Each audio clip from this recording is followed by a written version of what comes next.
Well, last night, Powerball was not in the spirit of giving for Christmas. There was no jackpot winner in the lottery game's drawing last night. But there's still time to grab yourself a Powerball ticket for Wednesday's drawing.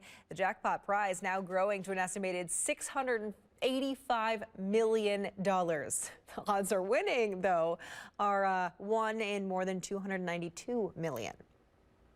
Well, we're still waiting on a winner for the Powerball. A lucky Wisconsin lottery player scored big after winning a $75,000 payout.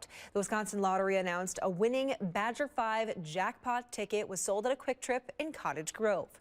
And in Milwaukee, a player also won over $129,000 from a fast play ticket on Saturday.